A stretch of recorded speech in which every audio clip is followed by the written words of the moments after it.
Hello and welcome everybody to today's webinar. My name is Martin Feenberg, and for the next 45 minutes we will talk about the power of you, why distinctive brand assets are a driving force of creative effectiveness. If you have any questions, please don't hesitate to use the Q&A function on the right-hand side of your screen. And now let's give it a start. And I'm happy to introduce Adam Sheridan. He is the Global Head of Product and Innovation at our Creative Excellence service line. And Adam will now introduce the other speakers as well as the agenda. Thanks for having you, Adam. Thank you, Martin, and again a warm welcome to you all at today's session, which I'm incredibly happy to be able to have the honour to share with Caroline Duberger and Laetitia Choiset, our client service directors at Creative Excellence in Switzerland. So our agenda today, what we'd like to do is start with a recap of the role of great creative to grow strong brands, and also cover briefly what indeed are distinctive brand assets to frame our session.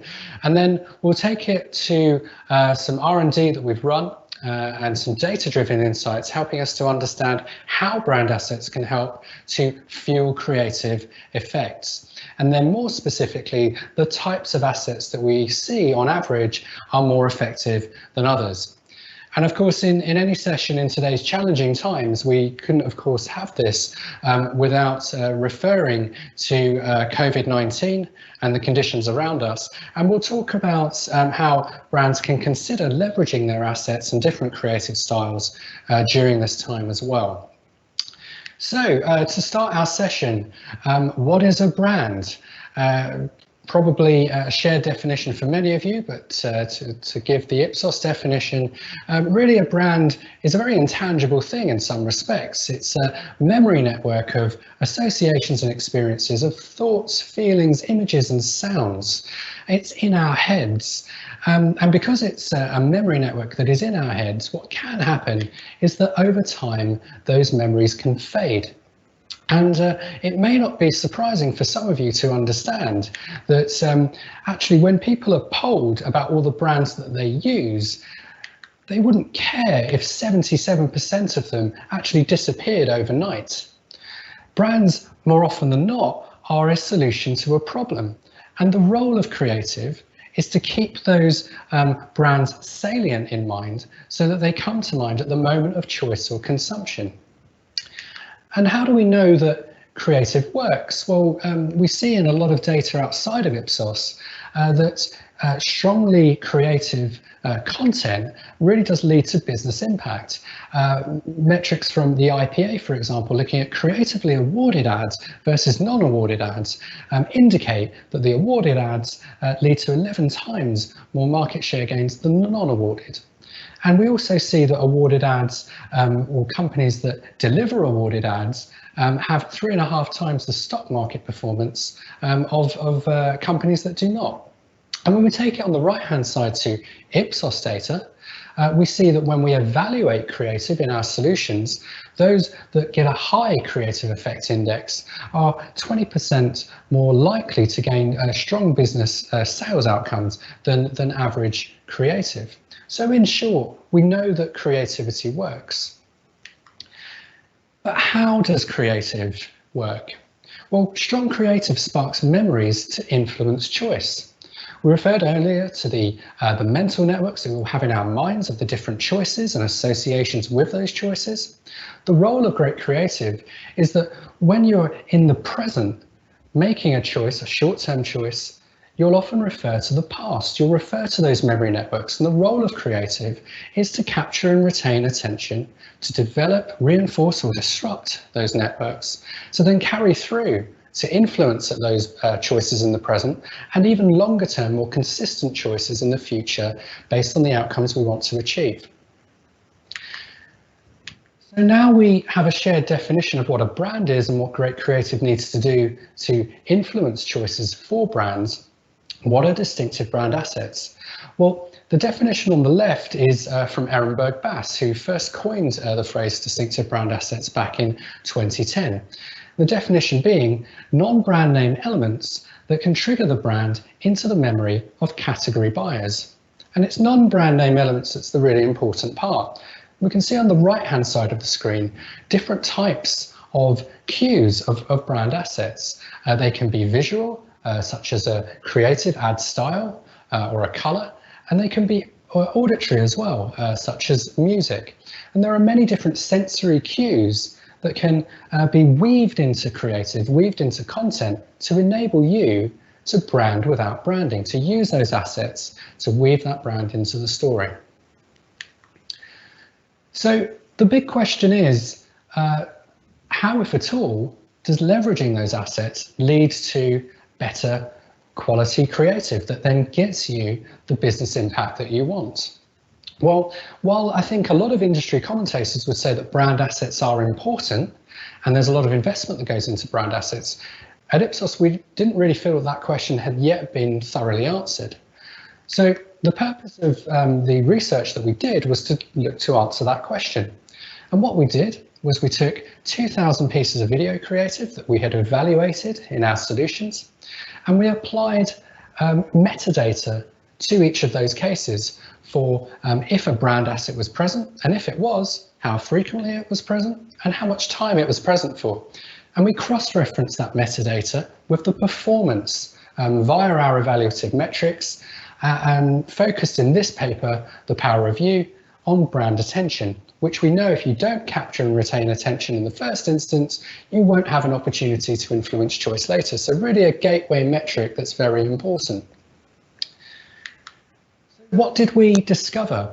Well, coming back to our question, we can see brand assets do have a relationship with positive creative effects. What we did with the data was we segmented it into low tercile performing cases on brand attention versus high. And then we compared the low and the high in the characteristics that they had.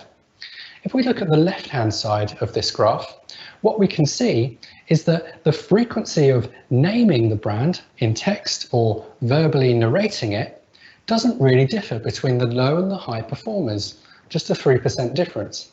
However, on the right-hand side, what we can see is that the high performers use a much higher frequency of brand assets on average than the low, plus 34%. So with this one data point, we can start to see quite a significant relationship between the presence of brand assets, the number of them, and the overall performance on branded attention. And just to illustrate this point, what we have here is what we consider to be a really great example of a Swiss brand, Tomy, using the core of their brand assets to great effect in their creative. And we'll look at this now.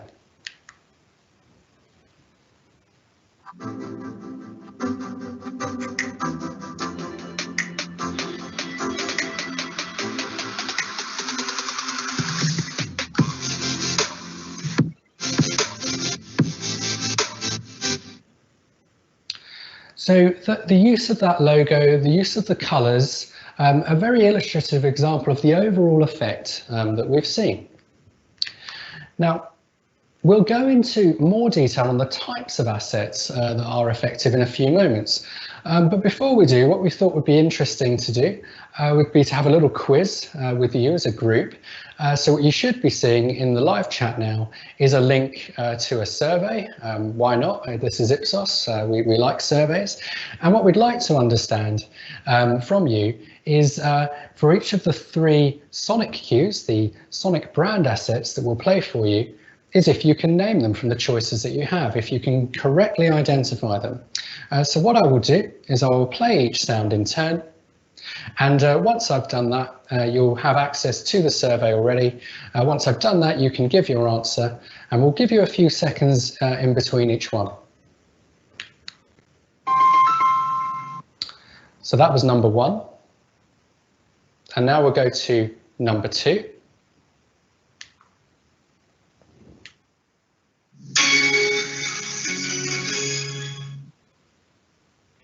That was number 2.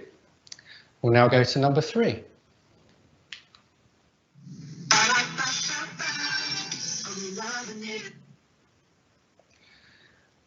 So 3 sounds there. You should have 3 questions now that you have the choice to answer from a range of options. And I'll be handing it to Caroline in a few moments to let us know the results. But before I do that, let's actually look on average as to how effective audio brand assets are versus other types of assets. What we can see in the data is a really interesting finding. And again, thinking about those low performers and the low tercile of the database versus the high, what we've done with the data at this point is it looked at the likelihood of a case to appear in the high database versus the low.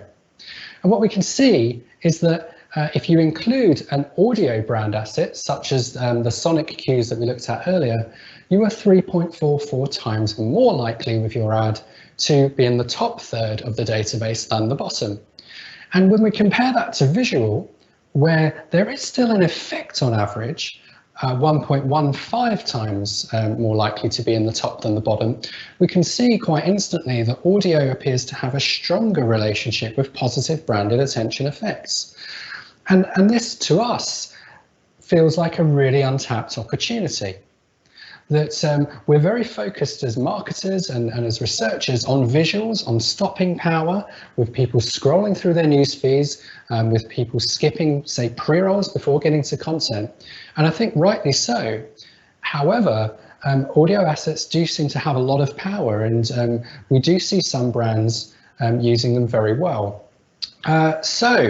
Without further ado, and to that point, we'll take it to the results of the mini quiz that we gave you, and I will hand it to you, Caroline, to let us know the results of that. In fact, before I do, what are the answers? So the first was T-Mobile, the second was Intel, and the third was McDonald's. And at this point, I will hand it to you, Caroline, to just let us know, do our audience members correctly identify these sonic cues and reflect the wider trend? So we have 24 answers, and we can see that there has been a bit of misattribution for the first and the second sound. The first sound was a bit mismatched with versus T-Mobile or Intel, or even Nokia. So there was a bit of misattribution, even though T-Mobile was the clear winner. And in the second sound, we can see also there has been a bit of misattribution for Microsoft, but Intel is the main answer, of course. And there is not at all misattribution for McDonald's in the third sound. Okay, thank you, Caroline. So what we see here is, at least for Intel and McDonald's, some interesting evidence, even from our small sample versus the big samples we were looking at earlier, that the audio brand assets really do reside in our minds and can come to mind and be triggered. So thanks for your participation on that quiz. So taking it now from broader types of visual and audio to now more specific brand asset types. Which specific types have more effects than others? So we have a more granular list of asset types on screen here on the right. And as a general theme, what we find is that brand assets that leverage the power of you, that are quite particular to your brand, appear to have a closer relationship to positive branded attention effects than others. And I can call out just some examples to illustrate, I think, that point. One is brand characters, one of the standout asset types in terms of being linked to effectiveness, versus celebrities. Celebrities still very effective, 2.84 times more likely to appear in the top third of the database than the bottom, but characters, twice as effective as the celebrities. And with characters, you have the opportunity as a brand to infuse your brand values in that character and evolve it over time. Whereas with celebrities, you're maybe appropriating value from the celebrity. If it's done well, it can be of value to you, but it's appropriating something from wider culture versus creating something yourself. And we can even see the same when we get under the hood of audio. So we looked at audio earlier, 3.44 times more likely to be in the top third of the database than the bottom, but underpinning that, really is sonic brand cues, those brand cues that we heard earlier, what brands like MasterCard would refer to as a sonic logo. Actually, the most effective brand asset in the data set versus music, which does have a relationship with effect, but much less, being appropriated from wider culture. So as a general point, assets that leverage the power of you appear to have a stronger relationship with branded attention. And that's something I think for a lot of brands to consider. And at this point, I'm going to hand it to Carolyn, who's going to take us through some examples of different asset types. Carolyn, over to you. Yes, to start with, we wanted to put together some very iconic shapes, colors and logo that are very easily recognizable for consumers and are part of a memory network of a brand. We can see that they are easily associated to brands, especially when used consistently. The second example we wanted to bring here is about slogan, and of course you recognize some very famous slogan here with "because you're worth it" or "what do you expect." But you can also see that some other slogans are less easily recognizable, such as let's say "belong anywhere" or "the happiest place on earth." And this is because here we are really looking at the slogan without any other help, but most of the time you would recognize very easily the happiest place on earth because you have the special font and it is used in association with all other cues of the brand of the Disney brand. So it's of course it's not often that you see this slogan in a standalone, but you can see that some are more recognizable than others.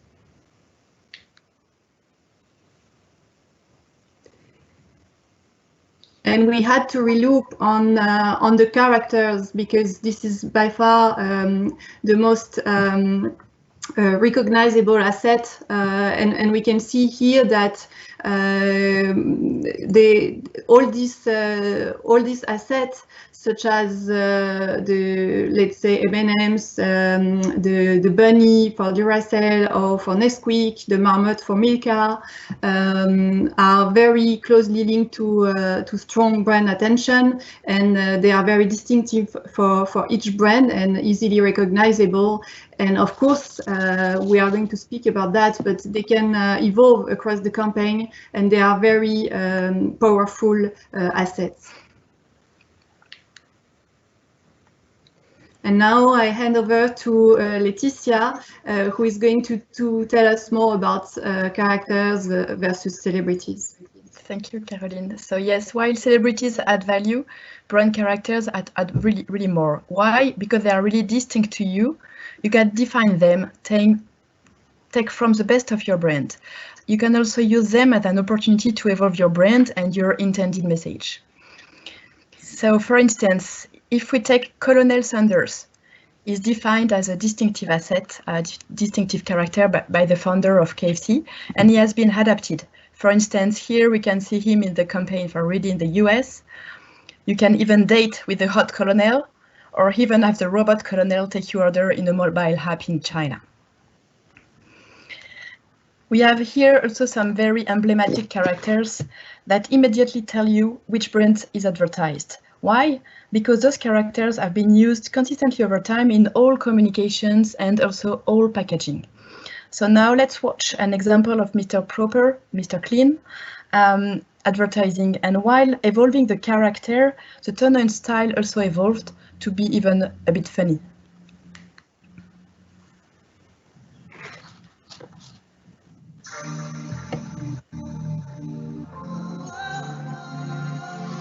Got what you want, got what you need. Live your dream, must be your fantasy.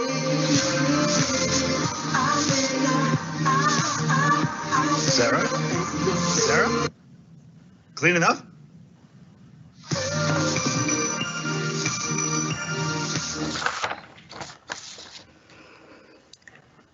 So as seen in the figures, celebrities can also obviously work for your brand. So here we have an example of a recent video for L'Oréal with Eva Longoria, where and why it is working is because she was sharing an honest moment, and as you will see, it is right now some difficulties for both of us when it comes to haircut in this particular situation. At all this gray. This is crazy! If you've been following me, you know I've been going gray. So I have my favorite solution. Magic root cover. So this thing's awesome because it has a little nozzle that makes it really specific. But look, you guys, look at how much gray I have and watch this. Ah! Look, I'm gonna do this part. Oh my God, look at this, which was same as this. Thank you. Here's the other side. Done. Okay, I think we have well understood, so we can move forward. Thank you. Introducing now another very strong asset, which is the creative style. It's another important element, part of the typical asset that can play a great role to unconsciously connect the story and the tone and style with the brand. So we are showing you here some examples of creative style, which are really typical. Why? Because they have been used consistently across the different communication platforms and over time. Some of these examples might be more obvious for you, some less, according to your proximity with the category and the brand advertised.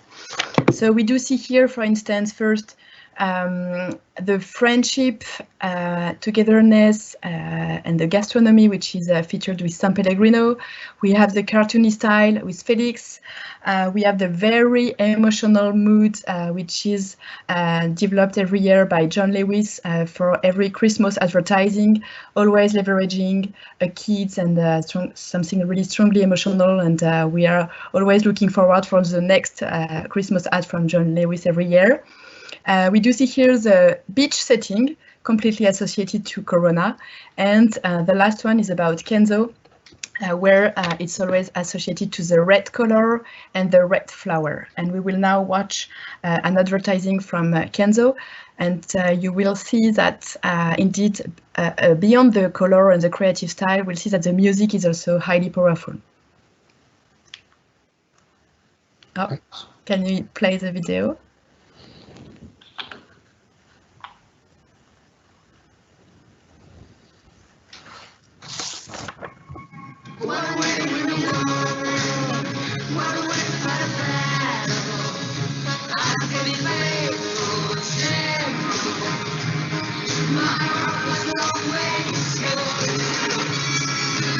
Poppy Bouquet, le nouveau parfum, Flower by Kenzo. Great, thank you, Caroline and Letitia, for those great examples that we saw earlier. Some really interesting examples across many categories, and a really recurring theme that using those assets that represent the power of your brand, the power of you, really have the opportunity to power your brand effects. But a question that some of you may be asking, and I'll just, seems this YouTube screen is a bit of a challenge. A question some of you may be asking is, well, this is all very well and good, that these general trends that you've observed suggest that if I leverage my brand assets, that will be helpful for me in my marketing. But is that actually helpful during the times that we're in? What about during COVID-19? Well, in many respects, sometimes to understand the present, we need to look to the past. And what we can see when we look at sales lift data across many brands and categories over 4 periods of economic recession is that brands that maintain or grow their spend, represented by the blue bars across these periods of time, tend to observe higher sales lifts than brands that cut their spend, represented by the purple bars. So what this represents to us in this economic data is that going dark is not really the answer. And thinking about throwing away the playbook that's worked very well for you before may also not be the answer. But moving from the economic data to what people think, especially in this time, what are their views of advertising? Is COVID-19 now different to any previous period of economic challenges that we've had? Well, in many respects it is, but in terms of the perception and the openness to advertising, we don't see a concern or a trend to note, in that a majority of people are actually very open and receptive to advertising in today's climate. And a comparatively low 10%, a minority, would feel that advertising in today's climate is quote unquote tone deaf. And this was taken, by the way, as a poll, this data, at the start of the pandemic in the US, and we've polled in many countries around the world and seen similar trends. Taking this a step further in our polling, what we also ask people is, well, what do they want advertising to help them feel during these challenging times? And we asked a very simple open-ended question, applied text analytics to that to unearth from the bottom up themes that can come through in terms of what people want advertising to make them feel. And what we see overwhelmingly is that people want a sense of positivity and normalcy and a sense of security from advertising that they see from brands. And very, very few, you can see represented by the red slice of this wheel, would consider that they would want advertising to stop or to be cut back. So again, another signal from not just the economic data, but from what people are saying about what they expect from brands in their communication. Only 4% feeling it should stop, and the vast majority wanting positivity, normalcy, and security from brands in their communication at this time.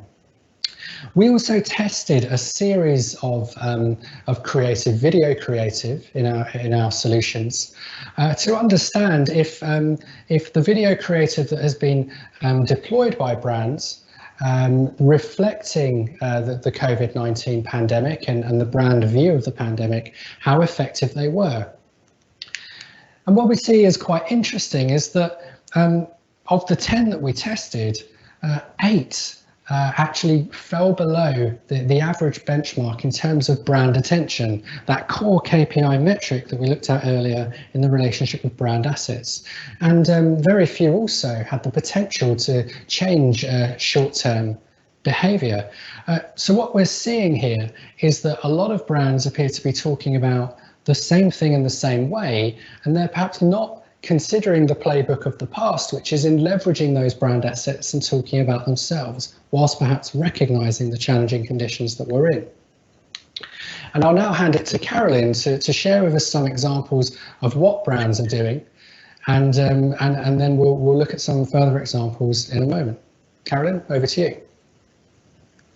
Yes, so here we have seen that the brands have some brands have put a lot of efforts developing new ads in a very short amount of time, with very little time to review them, and going on air as soon as possible.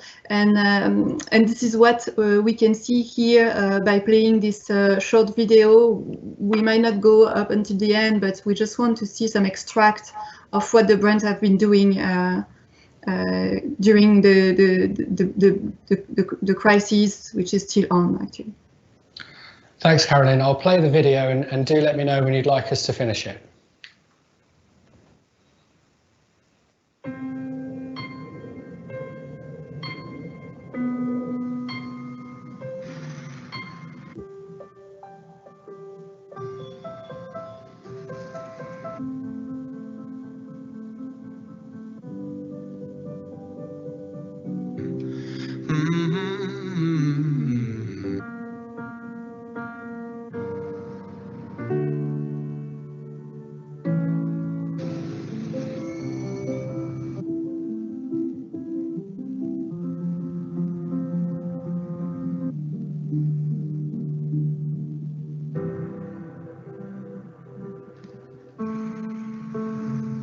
When we first opened our doors. Since 1926. Since 1978. For 60 years. For 75 years. For over 80 years. In 90 years. Over 100 years.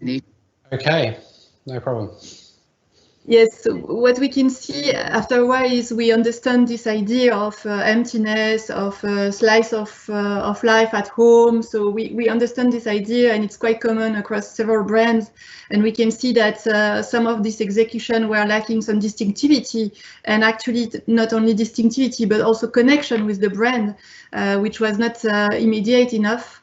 And one crucial thing is the social distancing topic needs to be fitting very well with the brand DNA. So what we learned so far by testing ads and watching TV is that even though times are changing, it is crucial for brands not to go dark.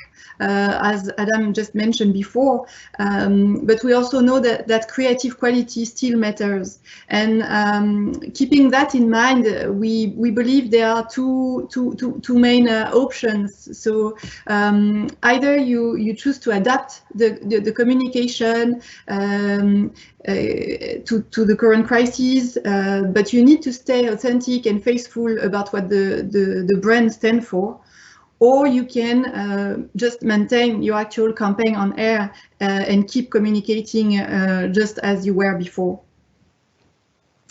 And we wanted to show some very inspiring examples, such as here the Guinness and Jeep examples with print ad, where we can see that the two brands found a clever way to adapt their creative and to drive engagement while encouraging people to stay home.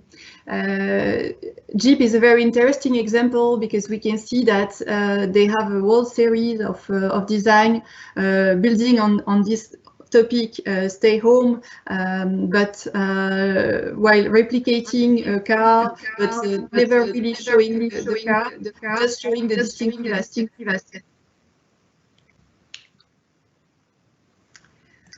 IKEA is of course another very powerful example.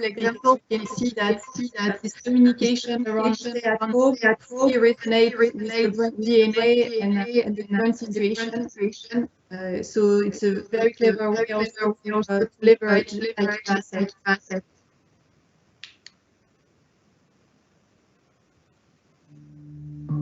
La maison. On n'aura jamais été autant à la maison. Ce lieu qui nous rassure, qui est notre extension. Si on voit le vase à moitié plein, c'est le moment pour recharger les batteries. Aller plus loin. En profiter pour voir nos enfants grandir. Pour s'aimer, s'écouter, planifier l'avenir. Ou juste lever le pied, méditer et se déconnecter. Ouais, bon, c'est pas gagné.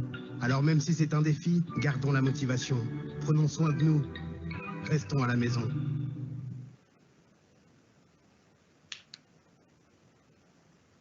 Another interesting example is what a group Mutuel just did here in Switzerland, and we can see that the health insurance company emphasizes well the fact that the situation we are facing is not a sprint, but more a marathon, and that we need to stay united.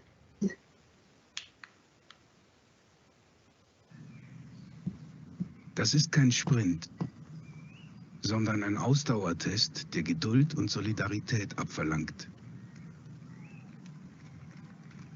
Das ist kein Sprint, es ist ein Marathon. Zusammen schaffen wir das. Groupe Mutuel, gemeinsam, genau jetzt.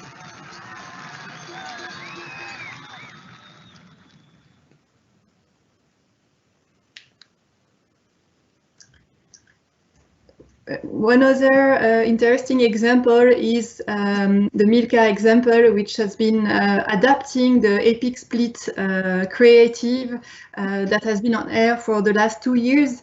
Adding a small wink at the end that resonates well with the headline.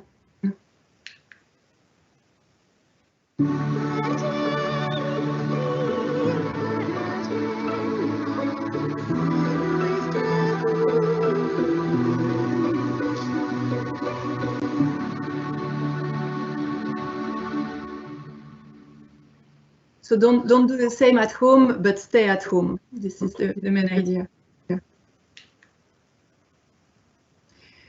And the last example we wanted to share with you today is about the very famous Budweiser ad with the adapted What's Up ad that has been on air actually for more than 10 years now.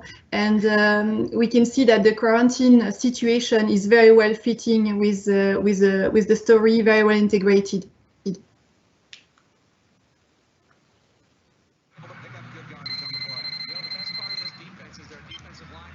Hello?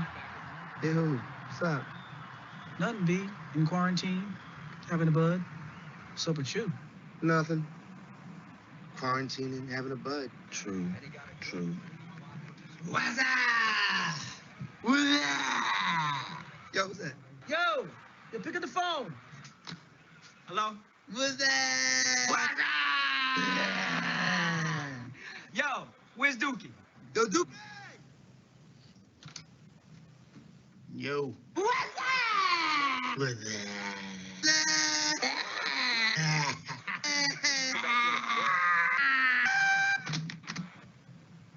So you okay, B? I'm good, B. Just quarantining, having a bud. Thanks for checking in.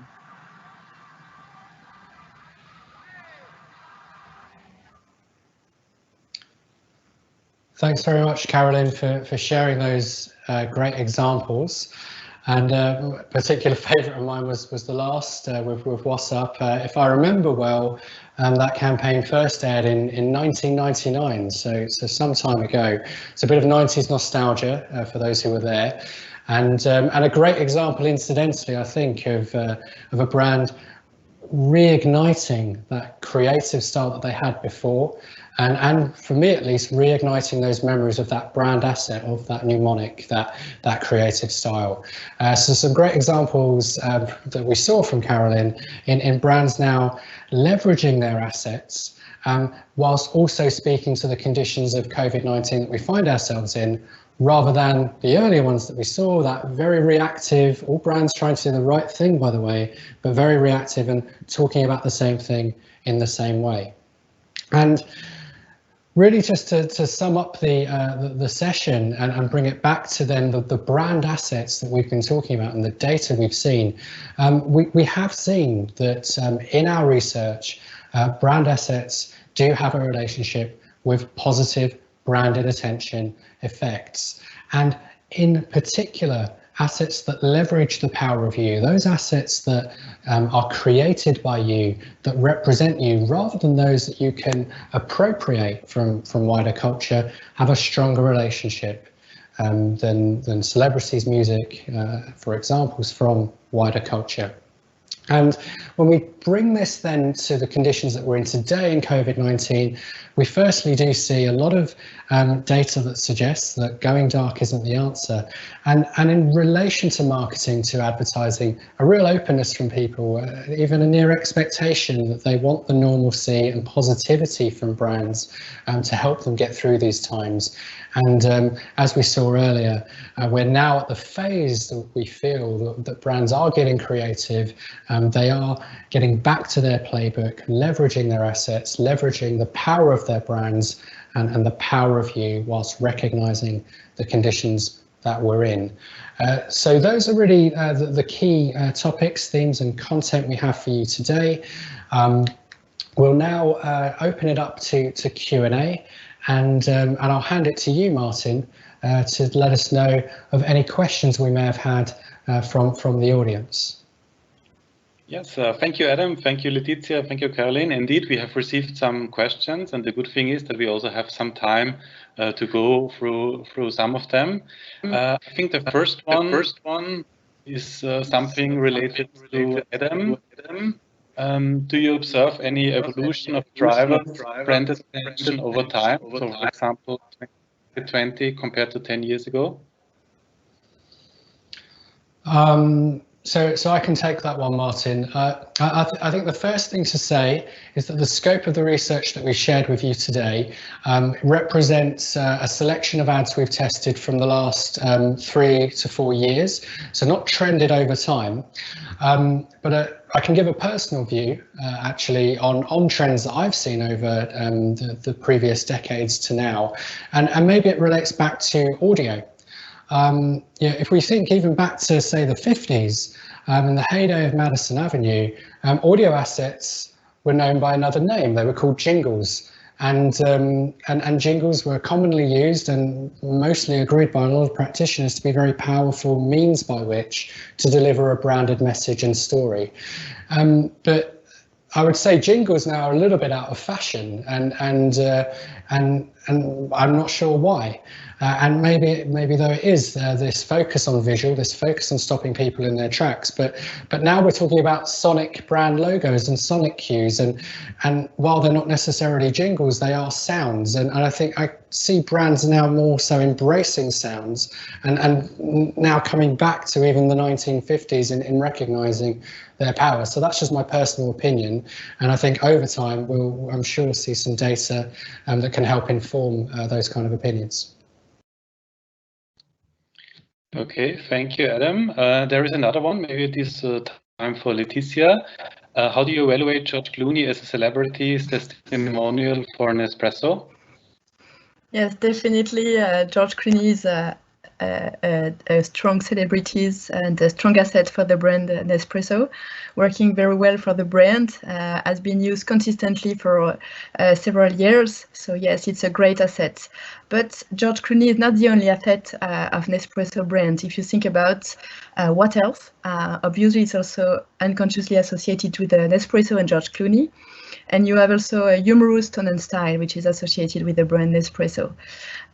So hopefully, because the brand has more wider assets than not only George Clooney, at some point, if the brand wants to communicate without George Clooney, it can leverage also other assets to keep continuing to have great brand linkage. Okay, thank you, Letizia. The next one, also very interesting one, and sometimes not easy to answer. How can a brand understand or identify what are their brand assets? So how do they know what their brand assets are? Very good question. Usually, yes, it's about going back to consumers, having their feedback. So it's all about the way, as we were introducing with the memory structure. If we don't know them, it's about going back to consumer, asking them when they think about brand, what spontaneously gets in their mind.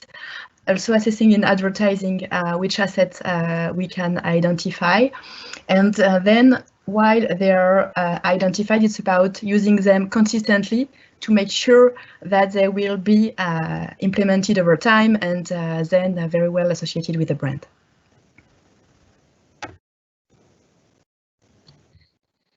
Okay, thank you. And here a question that might have been already answered during the presentation, but we can definitely pick it up anyway. What do you mean by characters? Maybe you could explain it again. I'm happy to take that one. So when we refer to brand characters, we're talking really about a person or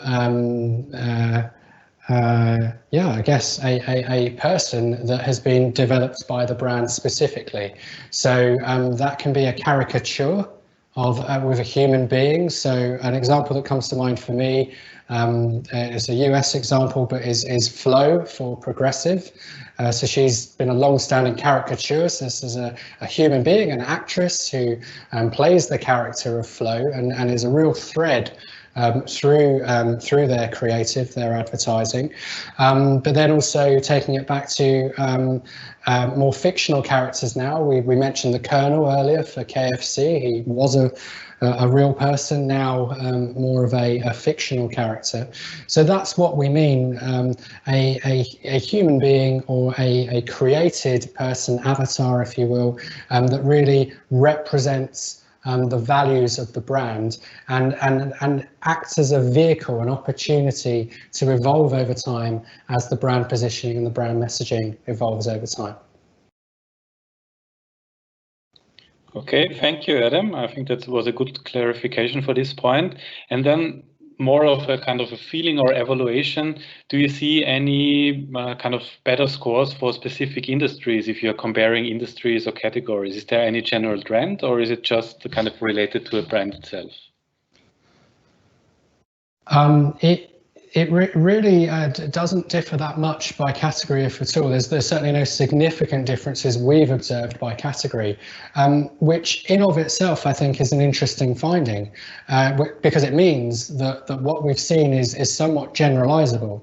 That if as a brand you invest in assets that can enable you to weave yourself into that story via those audio visual cues and others, that it can work for you, that it can boost positive branded attention to give you an opportunity to at a later time influence the moment of choice or consumption. So it's quite a generalizable finding, and back to your original question, therefore we do not see significant differences by category type. Okay, thank you, Adam. We have a lot of good questions today, so I'd like to pick up another one. It's kind of two different scenarios. A brand wants to change its perception. Should it build on existing assets and add some fresh on top, or should it completely change the way it communicates?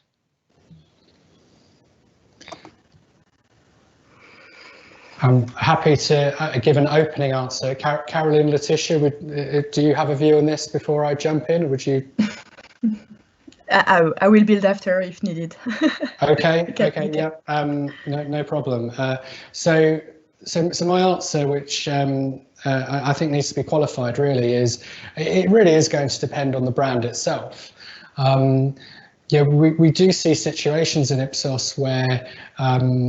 And we're all human beings, by the way, but where you can have a new CMO come in, a new brand manager, and they may not even consciously recognize they're doing this, but they feel the need to change something. They feel the need to move away from what the brand already had. And that's something that at least I would personally urge some caution for, because you may be throwing away something that's actually quite valuable for you to fuel those creative effects that we saw earlier. But it does all depend on what you already have. And as I think it was Caroline earlier mentioned, that we need to measure these things. And you may very well have an asset that isn't connected to your brand and also isn't unique to your brand either, and therefore can't be classed as a distinctive brand asset. And therefore there's I think a good rationale to actually think about building something else and moving in a different direction. But you may have the opposite. You may have something that is very distinct to you. You may not feel it's necessarily right for you, but then depending on the type of asset it is, you can evolve it over time because you control it. You're leveraging in a lot of cases the power of you. So that would be my reaction to that, an answer to that question. Letitia, Caroline, if you would add to that, build on that. So. Yes, just to build on that, definitely, because for a brand it's sometimes difficult to have assets. So the better is more to leverage some of them. So perhaps you want to remove some of them, but it's more to build over time while introducing new assets. And what's really important if you want to change is to really recognize which one are the strongest that you can still use while introducing new assets, making sure that consumers are not lost while you introduce some of them.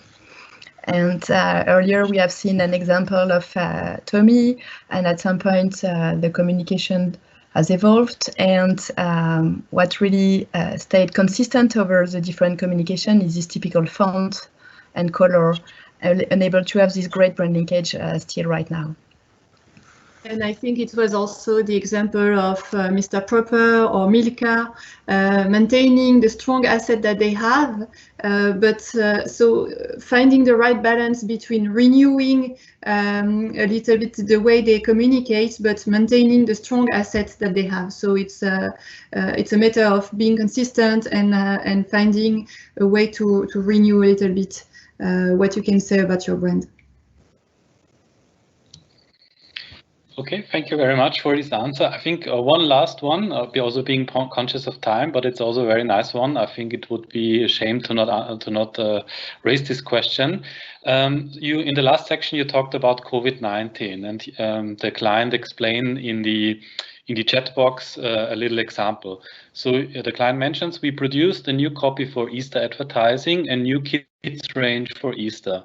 One frame was showing the grandparents being happy to get a kiss from the grandchild. We cut the frame due to COVID-19, not showing something what is not possible this year. Was it wrong in your opinion? Because you said showing normality, or was it the right approach to do that?